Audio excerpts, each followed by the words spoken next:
Okay, सो आज बात करेंगे अर्थक्वेक की मेजरमेंट के बारे में।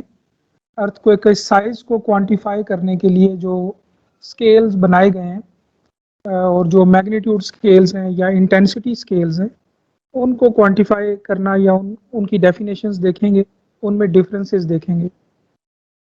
सो अर्थक्वेक को डिटेक्ट करने के लिए जो इंस्ट्रूमेंट्स यूज़ करते हैं उन्हें साइज्मोस्कोप कहते हैं। और आजकल तो ज़ाहिर है कि बहुत सोफिस्टिकेटेड इक्विपमेंट अवेलेबल है जो ना सिर्फ ये कि डिटेक्ट कर सकता है अर्थक्वेक को, बल्कि उसके बहुत से यूज़फुल फीचर्स भी क्वांटिफाई कर सकता है, रिकॉर्ड कर सकता है। लेकिन उन सोफिस्टिकेटेड इक्विपमेंट पे जाने से पहले अगर एक क्विक हिस्ट्री देखें कि कैसे ये सारा प्रोसेस अर्थक्वेक को मेजर करने का, साइज को क्वांटिफाई करने का जो हिस्ट्री है, ये कैसे इवॉल्व हुई है। सो जो अर्लीस्ट हमें लिटरेचर में इसके बारे में मिलता है वो ईयर 136 एडी में चाइना में एक इन्वेंटर ने ये सबसे पहला इंस्ट्रूमेंट डेवलप किया जो अर्थक्वेक को डिटेक्ट कर सकता था। डिफरेंट बुक्स में उसका नाम डिफरेंट मिलता है, इस इन्वेंटर का नाम, बट मोस्ट कॉमनली उसको चोको के नाम से या चैंग हैंग के नाम से बुक्स में इसका नाम मिलता है हमें। इसका जो इक्विपमेंट था वो एक मेटालिक वेसल थी, जैसे ये अभी आपको नज़र आ रहा है, और इसमें हर तरफ ये उसने ड्रैगन्स इंस्टॉल किए थे, ठीक है। और इन ड्रैगन्स को इस तरह प्रिसाइजली डिज़ाइन किया था कि इनके मुंह में उसने मेटालिक बॉल रखी इस तरह से कि बहुत प्रिसाइजली जो है वो डिज़ाइन किया गया था। सो ये वेजल उसने इस तरह बनाई कि अगर आप इसको किसी भी डायरेक्शन में शेक करेंगे तो ये ड्रैगन जो है ये मेटालिक बॉल ड्रॉप करेगा, और फिर उसने नीचे यहाँ आप देख सकते हैं कि फ्रॉग्स ऐसे बनाए हैं जो उस बॉल को कैच कर लेंगे और ये हॉलो होंगे अंदर से, और एक रिंगिंग साउंड प्रोड्यूस होगी जब ये बॉल इस फ्रॉग में जाएगी। सो इस तरह आप डिटेक्ट कर सकते हैं किसी भी शेकिंग को। उसका मेन जो आइडिया तो बहुत सिंपल है, बट जो उसका मेन उसमें महारत थी वो ये थी कि ये सब कुछ उसने बहुत प्रिसाइजली बनाया था। वो साइजेस ऐसे प्रिसाइज रखे गए थे कि ये इक्विपमेंट बहुत माइनर वाइब्रेशंस को के केस में भी डिटेक्ट कर सकता था। सो ये पूरा सेटअप बहुत सेंसिटिव जगह पे वो इंस्टॉल करता था, और वो प्लेटफॉर्म की माइनर शेकिंग भी केस में भी ये डिटेक्ट हो सकता था इस तरह। और फिर कौन सी बॉल्स ड्रॉप की हैं इस वेजल में से, इससे ये भी अंदाज़ा हो सकता था कि शेकिंग की रफली डायरेक्शन किस तरफ की है। तो उसने चारों तरफ इस तरह ये बॉल्स और ड्रैगन्स वगैरह बनाए। सो शुरू में तो इसको सीरियसली लिया गया इस इन्वेंशन को, लेकिन एक ऐसा वाक़या हुआ कि जिसके बाद लोगों ने इसको सीरियस लिया, और वो ये था कि एक ऐसी शेकिंग, एक ऐसे अर्थक्वेक के बारे में पता चला जो इस वेजल में तो डिटेक्ट हुआ था, लेकिन किसी ने भी ह्यूमन परसेप्शन में नहीं आया, किसी ने भी वो फील नहीं किया। यानी एक दफ़ा इस इक्विपमेंट में रिंगिंग साउंड्स आई और इस इक्विपमेंट के मुताबिक शेकिंग आई, लेकिन किसी ने वो डिटेक्ट नहीं की, और 2-3 दिन के बाद ये पता चला कि दूर दराज की किसी शहर में एक अर्थक्वेक आया था, जो कि ज़ाहिर है कि जिसकी शेकिंग इस जगह भी फील हुई होगी, लेकिन वो इतनी माइनर थी कि ह्यूमन परसेप्शन से नीचे थी। सो लेकिन ये इक्विपमेंट चूंकि सेंसिटिव था, इसने रिकॉर्ड कर ली। सो उसके बाद लोगों ने इसको सीरियस लिया, और फिर उस वक्त की जो भी एम्परर था उसने इसको ऑर्डर किया कि ये कई इस तरह के इक्विपमेंट डेवलप करे, और फिर जो भी इम्पोर्टेंट सिटीज़ हैं उनमें सब में एक एक इंस्टॉल किया गया। सो एक लिहाज से क्या कहा जा सकता है कि ये दुनिया का सबसे पहला साइज्मिक मॉनिटरिंग नेटवर्क था। आज हम जानते हैं कि डिफरेंट इंटरनेशनल ऑर्गेनाइजेशंस जो हैं वो उनके बड़े सोफिस्टिकेटेड साइज्मिक मॉनिटरिंग नेटवर्क्स हैं, और वो अक्सर उन्हें कहा जाता है they are ears of the world, कि कोई भी वाइब्रेशन अर्थ की सरफेस पे किसी भी जगह पे हो, सो वो किसी ना किसी स्टेशन की किसी न किसी इक्विपमेंट में ज़रूर रिकॉर्ड होती है। जो अर्ली साइज़मोग्राफ बनाए गए, अगर हम मॉडर्न टाइम में आ जाएँ, तो उनमें सबसे पहला जॉन मिल ने 1880s में डेवलप किया, जो कि प्रोफेसर ऑफ जियोलॉजी थे imperial college of engineering Tokyo में। और उनका आइडिया ये था कि अगर हमको एक मैस लें और उस मैस की मूवमेंट को अर्थ की मूवमेंट से डिटैच कर दें, ठीक है, और उस मैस के ऊपर जो पॉइंटर लगा के जो भी रिकॉर्डिंग ली जाएगी वो प्योरली अर्थ की रिकॉर्डिंग होगी, शेकिंग की रिकॉर्डिंग होगी। सो बेसिक आइडिया ये था कि हम किसी तरह से जो आपका ये कोई भी मैस ऐसा लें कि वो अर्थ की शेकिंग के साथ शेक ना करे। ये डिटैचमेंट जो है मूवमेंट्स की, ये की है उसके उसके इक्विपमेंट के प्रिंसिपल में। सो उसने कई एक्सपेरिमेंट किए और कई तरीके ऐसे सोचे कि कैसे कोई ऐसा ऐसा मैस बनाया जा सकता है कि जब अर्थ शेक करे तो वो स्टेशनरी रहे। और फाइनली जो आइडिया वर्क किया वो ये था कि हम मैकेनिकल प्रिंसिपल ऑफ इनर्शिया जो है उसको यूज़ करते हैं। इनर्शिया हर एक मैस की प्रॉपर्टी है जो कि उसकी चेंज इन स्टेट को रेजिस्ट करती है। अगर एक मैस रेस्ट पे है, उसको आप सडनली मूव करवाएंगे तो इनर्शिया उसको रेजिस्ट करेगा। तो अगर मैस की प्रॉपर्टी ऐसी की जाए कि इनर्शिया इतना सिग्निफिकेंट हो कि वो जिस भी मूवमेंट को रिकॉर्ड करना है, इनर्शिया उस पर हावी हो जाए, इनर्शिया उसको ऐसा रेजिस्ट करे कि उस मूवमेंट के अगेंस्ट बिल्कुल मूव ना करे वो मैस, उस सूरत में हम एग्जैक्टली उस मैस के ऊपर एक पॉइंटर लगा के अर्थ की शेकिंग रिकॉर्ड कर सकते हैं। सो जितना अच्छा डिटैच करेंगे मैस को बाकी एरिया की या अर्थ की शेकिंग से, उतनी ज़्यादा रियल और प्योर ग्राउंड शेकिंग रिकॉर्ड होगी। सो उसने कहा कि एक पेंडुलम लेते हैं और पेंडुलम की डिफरेंट लेंथ्स ट्राई की उसने, यानी डिफरेंट टाइम पीरियड्स के पेंडुलम लिए।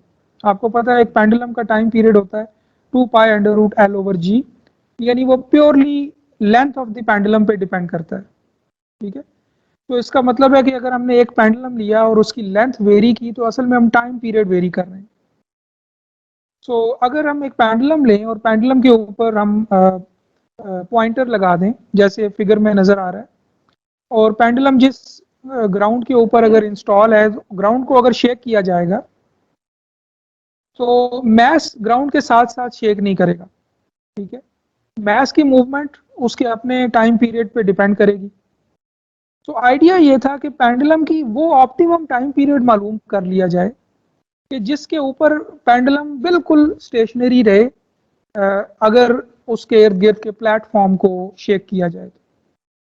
सो उसने ये मालूम किया कि जो शॉर्ट पीरियड टाइम पेंडुलम होते हैं, यानी अगर आप इसी पेंडुलम की लेंथ बहुत शॉर्ट कर दें तो ये मैस ग्राउंड की शेकिंग के साथ शेक करेगा, ठीक है। ये इंट्यूटिव भी आप ज़रा सोचें, इसी की लेंथ अगर बढ़ा दी जाए, कई गुना कर दी जाए, उस सूरत में टाइम पीरियड इतना इलोंगेट हो जाएगा या इतना हाई टाइम पीरियड हो जाएगा इसका कि ये स्टेशनरी रहना चाहेगा इन शेकिंग, ठीक है। दूसरे मानों में आप यूं समझ लें कि ये पेंडुलम इतना फ्लेक्सिबल हो जाएगा कि इसके इर्द गिर्द ग्राउंड शेक करेगी लेकिन ये अपनी जगह पे खड़ा रहेगा। और अगर यही लेंथ कम कर दी जाए तो ये फिर उस सूरत में ये टाइम पीरियड इसका ऐसा होगा कि ये पेंडुलम अर्थ के साथ ही शेक करेगा। सो इसका मतलब है कि हमने एक हाई टाइम पीरियड का पेंडुलम डेवलप करना है, इतना हाई टाइम पीरियड कि वो शेकिंग के दौरान वो स्टेशनरी रहे। ये एक एग्जांपल में राइट साइड पे बॉटम पे जो फिगर है वो आपको एक्सप्लेन कर रहे हैं कि अगर एक शॉर्ट लेंथ का टाइम पीरियड होगा, जैसे येलो पेंडुलम होगा शॉर्ट टाइम पीरियड का, तो उस सूरत में ये अर्थ के साथ ही शेक करेगा मैस। लेकिन अगर टाइम पीरियड बढ़ाते जाएंगे तो मैस की मूवमेंट शेकिंग से डिटैच होती जाएगी, यहाँ तक कि एक खास लॉन्ग टाइम पीरियड पे, जैसे कि रेड कलर में शो हो रहा है, उस सूरत में मैस अपनी जगह पे स्टेशनरी रहेगा और उसके इर्द गिर्द की असेंबली जो है जिसपे वो पेंडुलम इंस्टॉल है वो शेक करेगी। सो ये जो रेड वाला केस है ये हमने अचीव करना है। अगर ये अचीव कर लें तो इस रेड मैस के ऊपर पॉइंटर लगा के एग्जैक्ट रिकॉर्डिंग ली जा सकती है शेकिंग की, ठीक है। सो इस आइडिया को यूज करके जॉन मिल ने सबसे पहला साइज्मोग्राफ बनाया। और इसमें एक पॉइंट, इम्पॉर्टेंट पॉइंट ये है कि सिर्फ वो मोशंस रिकॉर्ड हो सकती हैं, क्योंकि देखें जो मोशन होगी उसकी अपनी भी एक स्पीड होगी, ठीक है। वो फास्ट मोशन भी हो सकती है, स्लो मोशन भी हो सकती है, या दूसरे मानों में उसकी फ्रीक्वेंसी जिसको कहा जाता है। तो ये जो इंपॉर्टेंट पॉइंट यहाँ लिखा हुआ है कि only motions faster than the natural period will be detected. यानी आपने एक पेंडुलम लिया, अगर इस लॉन्ग पेंडुलम को भी अगर स्लो स्लो मूव किया जाएगा तो उस सूरत में भी मैस अर्थ के साथ ही शेक करेगा। हमेशा सिर्फ वो मूवमेंट डिटैच होगी जो इस पेंडुलम के टाइम पीरियड से फास्टर होगी, ठीक है। मैं इसको अगेन रिपीट करता हूं कि सिर्फ वो मोशंस किसी भी पेंडुलम से डिटेक्ट हो पाएंगी जो उसके टाइम पीरियड से फास्टर होंगी।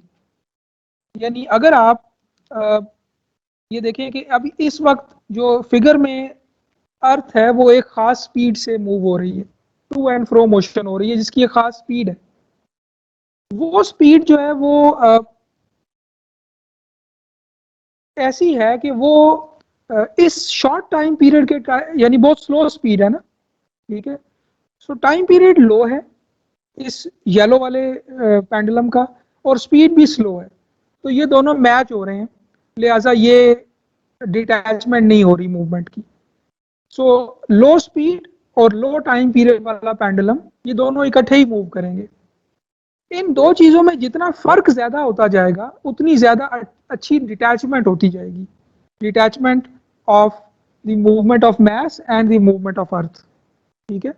तो हमने असल में इनके फर्क को ज्यादा करना है।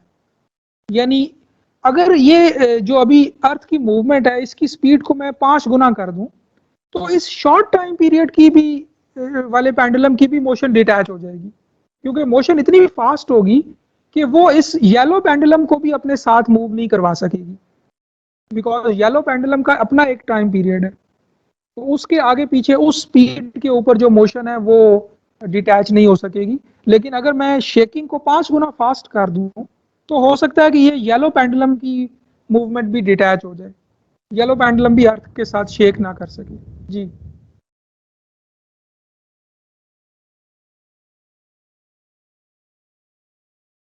जी हाँ, लॉन्ग की तो फर्दर जो है वो यूं समझ लें कि फर्क ज्यादा हो जाएगा। नहीं, लॉन्गर लेंथ, हाँ बिल्कुल। यानी यूं समझ लें कि दो चीजों में फर्क जितना ज्यादा होगा, स्पीड ऑफ द शेकिंग और टाइम पीरियड। स्पीड जो है वो शेकिंग की स्पीड से मुराद मेरी अभी, क्योंकि ऑलरेडी हम फ्रीक्वेंसी की लैंग्वेज में बात नहीं कर सकते तो इसलिए मैं स्पीड का वर्ड यूज कर रहा हूँ। सो एक मिनट सिर्फ मुझे दोबारा से इस पॉइंट को क्लियर करने दें कि एक है टाइम पीरियड इक्विपमेंट का, ठीक है, जो आपका पेंडुलम है, ठीक है, उसका अपना एक टाइम पीरियड जो उसकी लेंथ पे डिपेंड कर रहा है, ठीक है, लेट से वो है 1 सेकेंड। और आपकी जो शेकिंग है उसका अपनी भी शेकिंग का जो एक साइकिल मुकम्मल करने का टाइम है, यानी शेकिंग का टाइम पीरियड उसको चलें क्या लेते हैं, वो भी 1 सेकेंड है। इस सूरत में दोनों इकट्ठे मूव करेंगे, ठीक है। यूं समझ लें कि time period of the equipment और time period of the shaking, इनमें फर्क जितना ज्यादा होगा उतनी वो अच्छी डिटैचमेंट हो पाएगी। सो अगर हम येलो को कह देते हैं कि इसका टाइम पीरियड है 1 सेकेंड, और रेड को कह देते हैं कि इसका टाइम पीरियड हाई होगा, इसका टाइम पीरियड है 20 सेकेंड, ठीक है।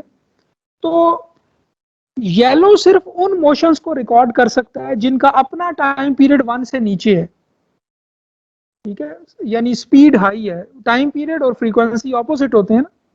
सो अगर एक शेकिंग ऐसी है जो बहुत फास्ट है, वो 1 सेकेंड में कई चक्कर मुकम्मल कर लेती है, तो वो तो येलो टाइम पेंडुलम से भी रिकॉर्ड हो जाएगी, ठीक है।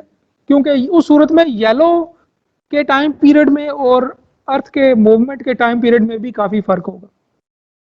लेकिन एक अर्थ को एक ऐसा आ जाता है जिसका अपना टाइम पीरियड 1 सेकेंड है, ठीक है, उसकी अपनी शेकिंग का पीरियड लेट से 1 सेकेंड है। रियल अर्थ को एक बाय द वे कई टाइम पीरियड्स का मिक्स होते हैं, उनका एक टाइम पीरियड नहीं कहा जा सकता बिकॉज वो रैंडम होते हैं। लेकिन अभी for the sake of simplicity आप समझ लें कि जो शेकिंग है वो साइनोसाइडल है, तो उसका एक ही टाइम पीरियड है। लेट्स से कि एक अर्थक्वेक आ जाता है 1 सेकेंड की उसका टाइम पीरियड है, उस सूरत में ये जो येलो वाला इक्विपमेंट है ये नाकाम है बिकॉज ये उस 1 सेकेंड के साथ ही शेक करेगा। लेकिन रेड वाला कामयाब है क्योंकि 1 सेकेंड में और 20 सेकेंड में बहुत फर्क है। तो रेड वाला जो है वो 1 सेकेंड वाली शेकिंग को डिटेक्ट कर लेगा क्योंकि उसमें डिटैचमेंट होगी मूवमेंट्स की। जी, डिटैचमेंट से मेरी मुराद ये है कि जो भी मैस है और जो ग्राउंड शेकिंग है इनको अलग अलग कर देना। ठीक है, यानी एक के मूव होने से दूसरा मूव ना हो, ये मेरी मुराद है डिटैचमेंट से। ठीक है, एक के मूव होने से दूसरे की मूवमेंट जो है वो ना हो। अगर कंप्लीटली मूव नहीं होगा तो हम कहेंगे ये 100% डिटैचमेंट अचीव हो गई है, जो कि हमारा टारगेट है। जी।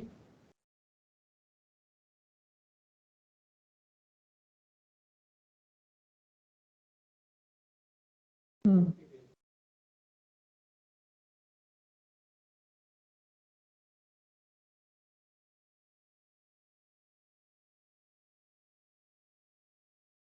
या लेकिन वो भी यूजफुल नहीं होगा। ऐसा वैसे बहुत कम होता है बिकॉज अर्थ की जो अपना टाइम फ्रीक्वेंसी कंटेंट होता है अर्थ की मोशन का, अर्थ को के केस में वो अराउंड 0.2 हर्ट से 5 या 7 हर्ट्स तक होता है। लेकिन हम जो इक्विपमेंट बनाते हैं उनकी अ, जो टाइम पीरियड है वो अराउंड 100 सेकेंड्स तक भी हो सकता है। आप उसको कर लें 0.01 हर्ट्स। तो ऐसा नहीं होता कि जैसे आपने केस बताया ऑपोजिट नहीं होता। सो समरी क्या हुई कि सिर्फ वो मूवमेंट्स जिनका जो फास्टर हैं, ठीक है, faster than the natural period. ठीक है, यानी यूं समझ लें कि जिनके अपने पीरियड में, इक्विपमेंट के पीरियड में और जो अर्थ की मूवमेंट का टाइम पीरियड है उसमें काफी फर्क हो। जी।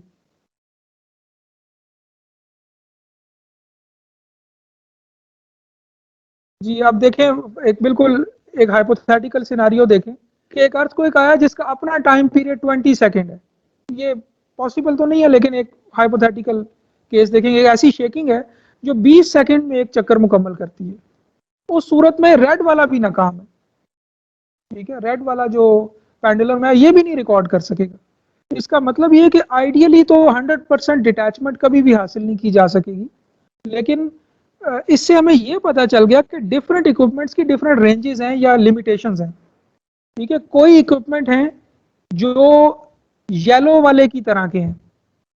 अब उनसे ये एक्सपेक्ट करना कि वो एक रियल अर्थ को एक जो 1 सेकेंड जिसकी लेट से टाइम पीरियड है वो रिकॉर्ड करेंगे, ये मुमकिन नहीं है।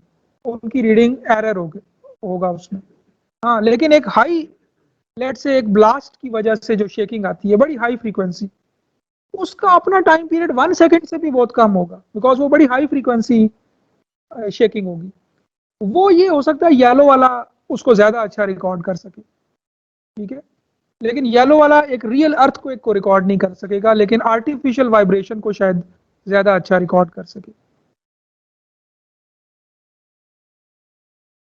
नहीं, ऐसा नहीं है। ये भी एक आप जब रियल इक्विपमेंट्स में जाएंगे तो आपको आइडिया होगा कि जितना टाइम पीरियड हाई होगा, तो एक एक चीज होती है जिसे रेजोल्यूशन भी कहते हैं इक्विपमेंट की। ठीक है ना, यानी ठीक है कि जो अर्थ को एक बहुत फास्ट है जो बॉम्ब ब्लास्ट की वजह से लेट से आया है, उस सूरत में येलो वाला भी कामयाब है और रेड वाला भी, क्योंकि दोनों ही के केस में फर्क बहुत हाई है। ठीक है, लेकिन उस सूरत में ऐसे इक्विपमेंट अवेलेबल होते हैं जो स्पेशलाइज्ड होते हैं सिर्फ हाई फ्रीक्वेंसी अर्थक्वेक को रिकॉर्ड करने के लिए। ठीक है, और उनकी बड़ी फाइन रेजोल्यूशन होती है। इनको कहते हैं शॉर्ट पीरियड साइज्मोमीटर्स, जो कि छोटे जैसे येलो है। ठीक है, ये शॉर्ट पीरियड साइज्मोमीटर को शो कर रहा है। ऑल्दो कि ये स्पेसिफिक फिगर तो डिटैचमेंट के कॉन्सेप्ट को समझाने के लिए, बट आपको अगर एक आइडिया देने के लिए, जो रेड वाले होंगे जो बड़ा हाई टाइम पीरियड जिनका होगा, जिनकी रेंज भी रिकॉर्डिंग की ज्यादा है जैसे आपने बताया, उनको कहते हैं broad band seismometer. Broad band, so short period seismometer या नैरो बैंड और ब्रॉड बैंड। तो ये इनकी रेजोल्यूशन में फर्क होगा। आप चाहेंगे कि अगर आपने आर्टिफिशियल अर्थक्वेक या हाई बॉम्ब ब्लास्ट के नतीजे में कोई वाइब्रेशन रिकॉर्ड करनी है तो आप येलो वाले को इस्तेमाल करना चाहेंगे बिकॉज उसकी रेजोल्यूशन बहुत हाई होगी।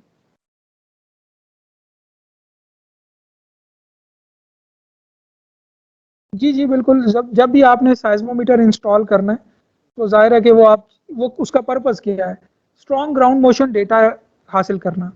ठीक है, सो बहुत सी चीज़ें देखी जाती हैं कि कहाँ इंस्टॉल किया जाए, किस डेप्थ पे इंस्टॉल किया जाए।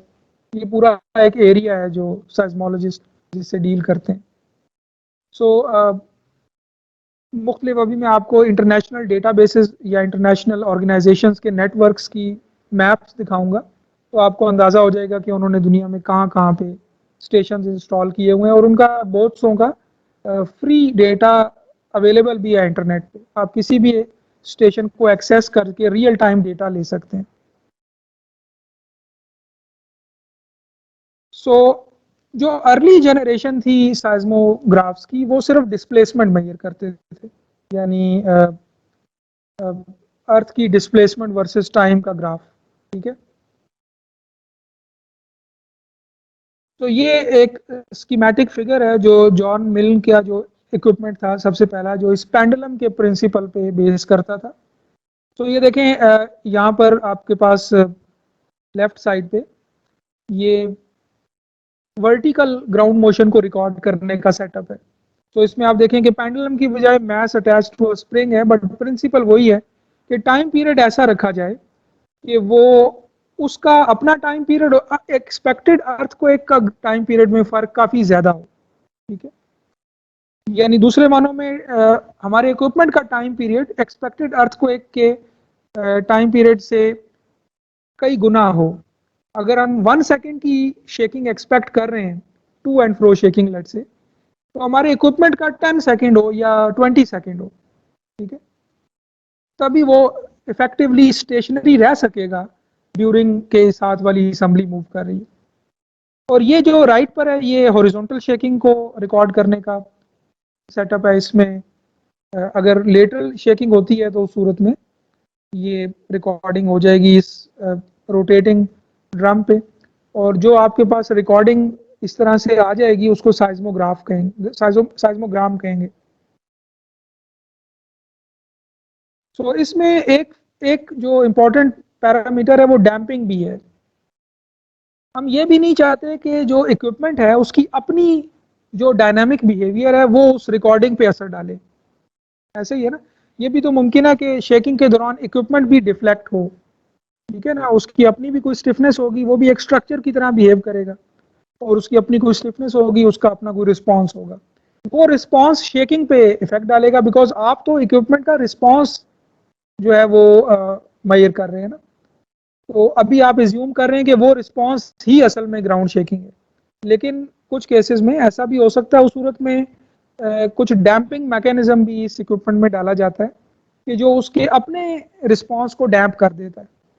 ठीक है, अभी आप शायद इस कॉन्सेप्ट को उतना डिटेल से ना समझ सकें, लेकिन स्ट्रक्चरल डायनामिक्स में डैम्पिंग का कॉन्सेप्ट हम बड़ा डिटेल से पढ़ेंगे। तो उसमें हम पेंडुलम की डैम्पिंग भी ऐड करते हैं ताकि उसका अपना रिस्पॉन्स रिकॉर्डिंग पे इफेक्ट ना डाल सके। जी जी,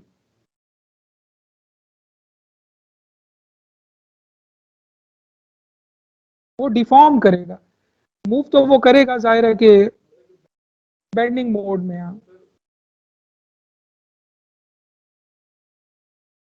ये अभी ये जब तक हम इसके इंटरनल स्ट्रक्चर को नहीं समझते हम कुछ नहीं कह सकते कि क्या इफेक्ट डलेगा फाइनल रिकॉर्डिंग पे, इक्विपमेंट की अपनी डेफॉर्मेशन का क्या इफेक्ट होगा।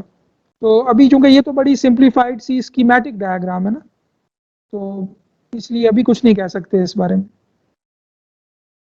ये वो ओरिजिनल पिक्चर है उसके एक इक्विपमेंट की जो उसकी बेस पे बनाया गया है। और अभी तो आपने यहाँ देखा ना कि हॉरिजॉन्टल और वर्टिकल के लिए अलग अलग इक्विपमेंट है, बाद में ऐसे भी बनाए गए जो एक ही इक्विपमेंट सारे दोनों हॉरिजॉन्टल और एक वर्टिकल डायरेक्शन में रिकॉर्ड कर सकता था।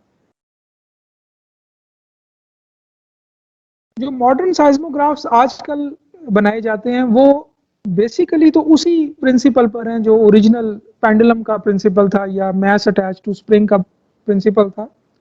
लेकिन अब वो चूंकि हम स्मार्ट मटेरियल्स हैं हमारे पास ऐसे मटेरियल्स अवेलेबल हैं जिनकी स्टिफनेस हम अपने हिसाब से वेरी कर सकते हैं इलेक्ट्रिकल सिग्नल के नतीजे में उनकी सारी मैकेनिकल प्रॉपर्टीज हम वेरी करवा सकते हैं। तो अगर हमने एक हाई टाइम पीरियड का पेंडुलम हासिल करना है और जिसकी डैम्पिंग भी वैसी हो जो हम चाह रहे हैं, तो उस सूरत में बजाय कि हम उसकी लेंथ को मैकेनिकली ज़्यादा करें या बाकी जो मैकेनिकल तरीके हैं, हम ऐसे स्मार्ट मटेरियल्स का यूज़ कर सकते हैं जो अ, हमें एक छोटे से बॉक्स में कॉम्पैक्ट हालत में एक ऐसा मैस अटैच टू स्प्रिंग दे दें जिसका टाइम पीरियड में भी इवन 100 सेकेंड हो। ठीक है, यानी अगर आप वैसे एक पेंडुलम का टाइम पीरियड 100 सेकेंड करना चाहते हैं तो उसकी लेंथ आप कैलकुलेट कर सकते हैं। वो एक छोटे से इक्विपमेंट आप नहीं बना सकते उससे। लेकिन यूजिंग दी स्मार्ट मटेरियल्स और इलेक्ट्रिकल सेंसर्स और सिग्नल्स इन सब से जिनका प्रिंसिपल भी मुझे क्लियर नहीं है, बट जाहिर है कि ये इलेक्ट्रॉनिक्स की डोमेन में चली जाती है बात। बट बेसिक आइडिया यही है कि स्मार्ट मटेरियल्स को यूज़ करके हम मैस एक ऐसा हासिल कर सकते हैं जिसके साथ जो स्प्रिंग अटैच है उसकी स्टिफनेस ऐसी हो कि हमें रिजल्टिंगली जो टाइम पीरियड है वो बहुत हाई मिले और यूं हम उसकी मैस की मूवमेंट को शेकिंग के साथ डिटैच कर सकते हैं। सो ये फिगर जो राइट पे है ये बेसिक प्रिंसिपल समझा रही है एक वर्टिकल पेंडुलम साइज्मोग्राफ का, but I will skip it because मैं इसको पूरी तरह से समझता नहीं हूँ। बट आपको आइडिया एक मिल गया कि अब हमें उस तरह से मैकेनिकल पेंडुलम बनाने की ज़रूरत नहीं है। एक छोटा सा सिलेंडर, वो उसके अंदर वही प्रिंसिपल इम्प्लीमेंट हो सकता है और उन्हीं प्रॉपर्टीज़ के साथ जो हमें डिज़ायर्ड है। सो इस तरह के इक्विपमेंट जो मॉडर्न साइज्मोग्राफ्स हैं वो इस तरह के होते हैं और इसके अंदर वही प्रिंसिपल है। आप देखें लेफ्ट साइड पे एक शॉर्ट पीरियड साइज्मोग्राफ है जिसका अपना टाइम पीरियड 1 सेकेंड है। इसका मतलब है ये सिर्फ उन ग्राउंड मोशंस को डिटेक्ट कर सकता है जो जिनका अपना टाइम पीरियड 1 सेकेंड से कम है। ठीक है, जैसे कि 0.1 सेकेंड, 0.2 सेकेंड। तो आप अब इससे भी आप जहन में ले आए कि 0.1 सेकेंड का मतलब क्या है कि वो शेकिंग ऐसी है कि वो अपना एक साइकिल 0.1 सेकेंड में मुकम्मल करती है, यानी 1 सेकेंड में वो 10 साइकिल हो जाते हैं उसके, इतनी फास्ट है। ऐसी शेकिंग अगर होगी तो वो आपके लेफ्ट साइड पे जो इक्विपमेंट है वो बड़ा अच्छा रिकॉर्ड कर सकेगा। लेकिन अगर एक अर्थक्वेक आ जाता है रियल जिसकी शेकिंग स्लो है, 1 सेकेंड उसका टाइम पीरियड है, तो ये लेफ्ट साइड वाला इक्विपमेंट जो है वो उसका जो पेंडुलम होगा वो शेकिंग के साथ साथ ही मूव करेगा। तो लिहाजा लेफ्ट साइड वाला इक्विपमेंट नाकाम है। अगर आप राइट हैंड साइड पे देखें तो एक ब्रॉडबैंड साइज्मोग्राफ है, उसी साइज में है सब कुछ, बट इसका टाइम पीरियड 120 सेकेंड है। यानी इस छोटे से सिलेंडर में एक ऐसा पेंडुलम है जो एक चक्कर मुकम्मल करने में 120 सेकेंड लेता है। ठीक है, 2 मिनट। तो इसका मतलब है हर वो मोशन जो 120 सेकेंड से कम टाइम पीरियड की है वो इसमें रिकॉर्ड हो जाएगी। ठीक है जी। जाहिर है कि जो 1 सेकेंड वाला है वो स्पेशलाइज्ड पर्पसेस के लिए होगा। ठीक है, वो ज़्यादा उसकी फाइन रेजोल्यूशन होगी।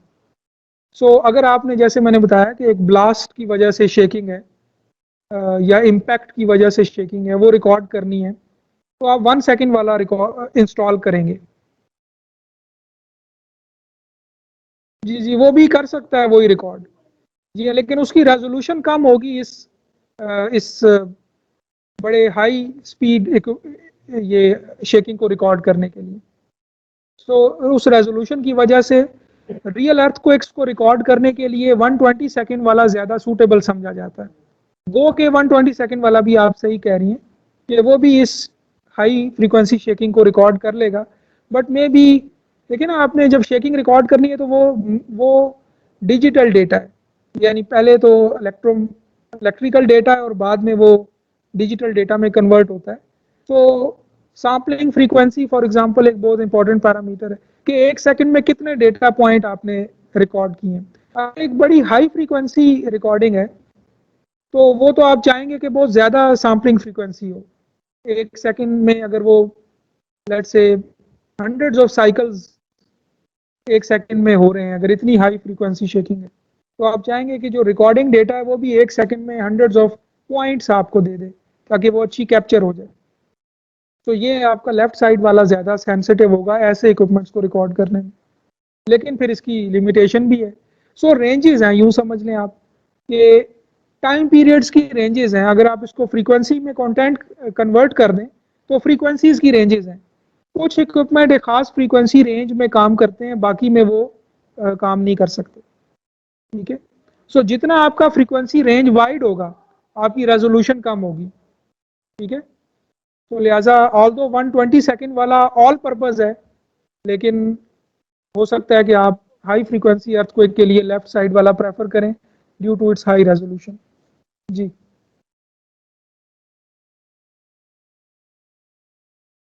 जी जी, प्राइमरी वेव की टाइप का ताल्लुक तो उसकी फ्रीक्वेंसी से है ना, यानी इसको शेकिंग एक एक खास फ्रीक्वेंसी रेंज में ये रिकॉर्ड करेगा। तो अपार्ट के वो पी है या एस है, जो भी उसकी फ्रीक्वेंसी अगर इसकी रेंज में आएगी तो ये वो रिकॉर्ड हो जाएगा। तो वेव टाइप का इससे ताल्लुक नहीं है। जी जी, ये ट्राई एक्सियल होते हैं आजकल जितने भी हैं, वो ट्राई एक्सियल हैं, यानी वो बैक वक्त तीनों एक्सिस में रिकॉर्डिंग कर सकते हैं। जैसे मैंने स्टार्ट में बताया था ना कि असल मूवमेंट जो है वो 3D है, लेकिन हम उसको रिकॉर्ड 3 परपेंडिकुलर एक्सिस में करते हैं। ठीक है, लेकिन वो रिकॉर्डिंग बाद में कंबाइन करके 3D मूवमेंट रिक्रिएट की जा सकती है, लेकिन हम इंजीनियरिंग पर्पस के लिए यूँ समझ लें कि 3 परपेंडिकुलर एक्सिस के ग्राफ हमें मिल जाते हैं। तो ये जो एग्जांपल्स हैं, ये ये अब आजकल तो इक्विपमेंट का मतलब ही बाय डिफॉल्ट ट्राई एक्सियल है। शुरू में ये एक एक्सिस के लिए अलग होता था, दूसरे एक्सिस के लिए अलग होता था। सो अब आजकल तो ये इक्विपमेंट इतने सेंसिटिव हैं कि 1000 किलोमीटर दूर से भी अर्थक्वेक अगर आया है तो ये शेकिंग रिकॉर्ड की जा सकती है। मिली जीज में भी अगर शेकिंग होगी, अगर एक्सेलरेशन की टर्म्स में बात करें, अगर डिस्प्लेसमेंट की टर्म में बात करें तो मे बी माइक्रोमीटर्स, ठीक है, या 10⁻⁴ 5 मीटर्स, इस तरह के एम्पलीट्यूड को भी ये इक्विपमेंट डिटेक्ट कर सकते हैं। तो ये ग्राफ आपको ये दिखा रहा है कि डिफरेंट इक्विपमेंट्स की क्या रेंजेस हैं रफली। वाई एक्सिस पे वो मिनिमम एक्सेलरेशन की वैल्यू है जो कोई इक्विपमेंट रिकॉर्ड कर सकता है। ठीक है, इसका जो यूनिट है ये थोड़ा सा कॉम्प्लेक्स है, ये आपने खुद मालूम करना है। 20 लॉग मीटर पर सेकंड स्क्वायर का क्या मतलब है। ठीक है, मीटर पर सेकंड स्क्वायर तो आपको पता है एक्सेलरेशन के यूनिट्स हैं, लेकिन ये लॉगरिथमिक स्केल है। सो इसमें ऐसा नहीं है कि देखें, चलें ये आपकी असाइनमेंट है कि आपने इसको डिबग करना है कि ये कैसा लॉगरिथमिक स्केल है। हॉरिजॉन्टल एक्सिस पे टाइम पीरियड है उस इक्विपमेंट का। ठीक है, सो अगर आप देखें लो गेन साइज्मोमीटर टॉप पे, वो एक ये येलो कलर है, ये एक खास टाइम पीरियड से स्टार्ट होता है और एक दूसरे टाइम पीरियड पे एंड होता है। अगर आप इसको देखें तो ये 0.1 से भी छोटा, मे बी 0.05 सेकेंड है ये। सो लो गेन साइज्मोमीटर्स वो होते हैं जिनकी रेंज बहुत वास्ट होती है, 0.01 से लेके मे बी बहुत हाई टाइम पीरियड तक के ये इनकी रेंज है रिकॉर्डिंग की। लेकिन जो मिनिमम एक्सेलरेशन की वैल्यू ये मेजर कर सकते हैं वो कम है। ठीक है, सो अगर आप वाई एक्सिस पे देखें, वाई एक्सिस पे देखें तो ये येलो कलर है, ये लो से लो अगर जा रहा है तो वो इतनी रेंज पे जा रहा है। ये जो ये लाइन है ये वाली, ये अलग कर रही है लो गेन साइज्मोमीटर यानी और वेरी ब्रॉड बैंड साइज्मोमीटर की रेंज को। ठीक है, सो व्हाइट कलर जो है ये वेरी ब्रॉड बैंड साइज्मोमीटर की रेंज है। ये इसकी जो लोएस्ट लाइन है वो ये बहुत नीचे तक है, यानी जो भी वाई एक्सिस में नीचे तक जिसकी रेंज है, इसका मतलब ये उतनी स्मॉल एक्सेलरेशन मेजर कर सकता है। सो फॉर एग्जांपल ये अब एक साइज्मिक नेटवर्क है इंटरनेशनल ऑर्गेनाइजेशन का, ये एक और है, ये उनके जो इक्विपमेंट्स इंस्टॉल हैं पूरी दुनिया में, ये उनकी रेंजेस हैं, ठीक है। सो ये वाई एक्सिस पे आप देख सकते हैं कि ये किस एक्सेलरेशन से किस एक्सेलरेशन तक ये रिकॉर्ड कर सकता है। इसकी इसी तरह ये ऑरेंज कलर जरा देखें, हाई फ्रीक्वेंसी साइज्मोमीटर, इसकी हॉरिजॉन्टल रेंज बहुत कम है। अगर आप देखें तो इसकी ये जो डार्क ऑरेंज कलर है, ये इसकी हॉरिजॉन्टल रेंज बहुत कम है। इसका मतलब है ये बहुत शॉर्ट पीरियड वाइब्रेशन सिर्फ रिकॉर्ड कर सकते हैं। और वाई एक्सिस पे इसकी एक्सेलरेशन मेजर करने की रेंज है कि ये वो एक्सेलरेशन की वैल्यूज हैं या रेंज है जिसमें ये अच्छी रिकॉर्डिंग करेंगे। सो टॉप स्टार्ट हो रहा है 2G से, 2 times the acceleration due to gravity से। और कम से कम किसी भी इनमें जितने भी टाइप्स ऑफ एक्सेलेरोमीटर दिखाए गए हैं उनमें कम से कम नंबर जो है वो कहीं यहाँ पे है, ठीक है ना, ये बहुत कम होगा। अगर आप इसको कन्वर्ट करेंगे तो मे बी ये माइक्रो जीज में हो, ठीक है। लेकिन इससे भी नीचे एक्सेलरेशन अगर होगी तो अभी तक कोई इक्विपमेंट नहीं है जो उसको डिटेक्ट कर सके। सो इस फिगर को जरा दोबारा से देखिएगा, आपकी असाइनमेंट है कि इसका वाई एक्सिस कैसे सिंपल एक्सेलरेशन में कन्वर्ट किया जा सकता है। कम से कम एक्सेलरेशन क्या वैल्यू है मीटर पर सेकंड स्क्वायर में कि जो किसी भी इक्विपमेंट से रिकॉर्ड हो सकती है, ठीक है। सो इससे आपको एक ओवरऑल पिक्चर मिल जाएगी कि ये रेंज है जो अर्थक्वेक की रेंज है जिसकी हम बात कर रहे हैं। So again I repeat, Y axis वो मिनिमम एक्सेलरेशन जो रिकॉर्ड हो सकती है, एक्स एक्सिस टाइम पीरियड्स की रेंज है जो किसी भी इक्विपमेंट ने जो रेंज कवर की हुई है। जी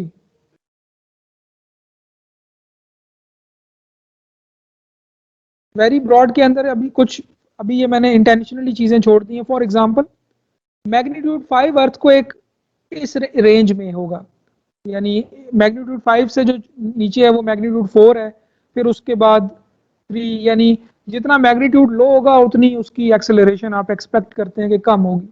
तो ये डिफरेंट जो स्टार्स बने हुए हैं, for example earth tide, low earth noise की जो लाइन है, लो अर्थ नॉइज का मतलब है कि इससे नीचे जो एक्सेलरेशन होगी उसमें अर्थ की अपनी जो इंटरनल चेंजेस हैं उनकी वजह से जो वाइब्रेशन है वो फर्क नहीं की जा सकेगी असल अर्थक्वेक की मोशन से।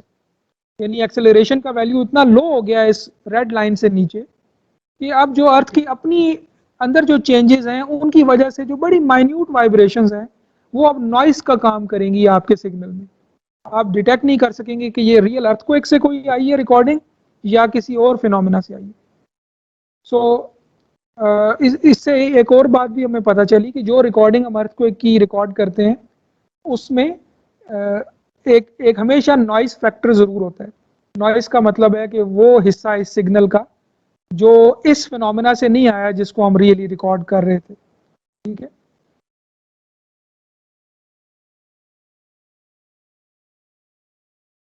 बिल्कुल, ये भी मेरा आपसे सवाल होगा, आप ये खुद सोचें। इनमें कई लाइंस ऐसी हैं जो लीनियर नहीं है, बल्कि सारी लाइंस ऐसी हैं जो लीनियर नहीं है। अगर आप स्टार्ट से देखें तो ये लाइन नीचे जा रही है और फिर उसके बाद ये फ्लैट हो रही है, तो इसका ताल्लुक आपके एक्स एक्सिस से। इसका मतलब है कि कोई फ्रीक्वेंसी रेंजेस या टाइम पीरियड रेंजेस वाइब्रेशंस की ऐसी होती हैं जिसमें कोई इक्विपमेंट ज़्यादा अच्छा परफॉर्म कर सकता है, नीचे तक की रिकॉर्डिंग ले सकता है बनिस्बत बाकी फ्रीक्वेंसीज के। तो अगर आप ये ब्रॉडबैंड साइज्मोमीटर को देखें तो वो इस रेंज में थोड़ी सी एक्सेलरेशन कम वाली सिग्नल भी रिकॉर्ड कर सकता है। लेकिन वो अगर अगर इस रेंज में होगा आपकी वाइब्रेशन तो फिर उसका जो मिनिमम नंबर है जो वो रिकॉर्ड कर सकता है जो लो गेन के केस में है वो ये है, ये यानी ये लाइन ऊपर से नीचे को आ रही है। सो डिफरेंट टाइम पीरियड्स की वाइब्रेशंस में डिफरेंट इक्विपमेंट्स की रेंजेस चेंज हो सकती हैं। डिफरेंट इक्विपमेंट्स के लिए लो गेन साइज्मोमीटर की जो रेंज है वो ये येलो है, हाई फ्रीक्वेंसी या शॉर्ट पीरियड जिसको कहते हैं वो ये ऑरेंज है, ब्रॉडबैंड की है ये वाइट है। तीन बेसिक कैटेगरीज हैं। फिर ब्रॉडबैंड के अंदर कई यूं समझ लें सेट ऑफ इक्विपमेंट्स हैं WWSSN शॉर्ट पीरियड, ये एक साइज्मिक इंटरनेशनल साइज्मिक डेटाबेस है, नेटवर्क है।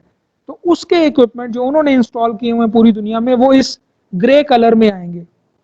अगर आप उनकी जो मिनिमम एक्सेलरेशन और मैक्सिमम एक्सेलरेशन की रेंज देखें और उनका वो रेंज देखेंगे जिन वाइब्रेशंस को वो रिकॉर्ड कर सकते हैं, तो ये ग्रे एरिया उन इक्विपमेंट्स को रिप्रेजेंट कर रहा है।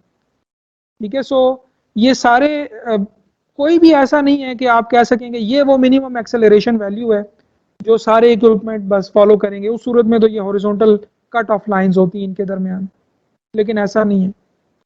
देखिए मैग्नीट्यूड 9.5 वो इस ऊपर वाली रेंज में है, यानी उसकी एक्सेलरेशन जो एक्सपेक्टेड है वो हाई में आती है। तो अब वो वेरी ब्रॉड बैंड रिकॉर्ड कर सकता है। ठीक है, वेरी ब्रॉड बैंड। अभी तक सबसे बड़ा अर्थक्वेक 9.5 का ही रिकॉर्ड किया गया। तो इसका मतलब है अर्थक्वेक की जो रियल अर्थक्वेक्स की वाइब्रेशंस होती हैं उनके लिए जो बेस्ट इक्विपमेंट है वो वेरी ब्रॉड बैंड वाले इक्विपमेंट है, वाइट वाले। ठीक है, वो उस रेंज को कवर करते हैं जिस रेंज में अर्थक्वेक की शेकिंग होती है नेचुरली। लेकिन अगर आप इसी ग्राफ पे एक न्यूक्लियर जो रिएक्शन है या किसी हाई फ्रीक्वेंसी बॉम्ब ब्लास्ट कोई है, वो उसकी वजह से जो वाइब्रेशंस हैं उनको अगर प्लॉट करें, तो वो हो सकता है इस डार्क ऑरेंज कलर में कहीं पे आए कि वो हाई हाई उसका एक्सेलरेशन भी होगा लेकिन उसकी फ्रीक्वेंसी रेंज बड़ी शॉर्ट होगी, तो वो इस ऑरेंज कलर में उसका पॉइंट आएगा। ठीक है, तो लिहाजा ये जो शॉर्ट पीरियड या हाई फ्रीक्वेंसी साइज्मोमीटर है ये उनके लिए ज़्यादा सूटेबल है, ब्रॉड बैंड उसके लिए सूटेबल नहीं है। सो इसको मज़ीद अंडरस्टैंड करने की कोशिश कीजिएगा, इसमें और भी अभी कई चीज़ें हैं जो बताई जा सकती हैं, बट मैं आगे चलूँगा अभी। सो इन शॉर्ट ये डिफरेंट टाइप्स ऑफ साइज्मोमीटर्स की रेंजेस और सेंसिटिविटीज़ वो बता रहा है। एक आखिरी बात चलें, इससे मुझे याद आ गई कि हर इक्विपमेंट की एक अपर एक्सेलरेशन रिकॉर्डिंग वैल्यू भी होती है, उससे ज़्यादा एक्सेलरेशन भी वो रिकॉर्ड नहीं कर सकता। ठीक है, उस सूरत में वो इक्विपमेंट ही आपका वो डैमेज हो जाएगा या वो इतनी हाई शेकिंग होगी कि वो जितना सेंसिटिवली उसके अंदर सेटअप बनाया गया है वो उसमें कोई इशू आ जाएगा। तो लिहाजा अगर कोई ऐसा, ये बिल्कुल मुमकिन है कि आपने एक साइज्मिक मॉनिटरिंग नेटवर्क लगाया हुआ है और इत्तेफाक से किसी एक इक्विपमेंट के एग्जैक्टली उसी पॉइंट पे अर्थक्वेक आ जाता है, यानी इक्विपमेंट ही एपिसेंटर पे लोकेट कर रहा है, तो उस सूरत में मुमकिन है कि आपको बिल्कुल उस इक्विपमेंट की वैल्यू नहीं मिलेगी, रीडिंग नहीं मिलेगी, बिकॉज शेकिंग इतनी वायलेंट होगी वहाँ पे कि वो शायद इक्विपमेंट की रेंज से बाहर चली जाए। हाँ, कुछ डिस्टेंस पे जो इक्विपमेंट्स हैं वो फिर उसकी रिकॉर्डिंग्स रिकॉर्ड करना शुरू करेंगे। सो एक example IRIS global seismographic network GSN जिसको कहते हैं, उसके ये कुछ साइज्मिक मॉनिटरिंग स्टेशंस हैं पूरी दुनिया में। आप इनका डेटा एक्सेस भी कर सकते हैं आईरिस की वेबसाइट पे जाके। और इसमें अगर आप देखें तो रेड कलर में जितने भी हैं ये आईरिस GSN के अपने इक्विपमेंट हैं। इसमें अगर आप देखें तो पाकिस्तान में एक है, नेलोर में, इसी तरह साउदर्न पाकिस्तान में भी है, फिर काबुल में है और भी जगहों पे हैं।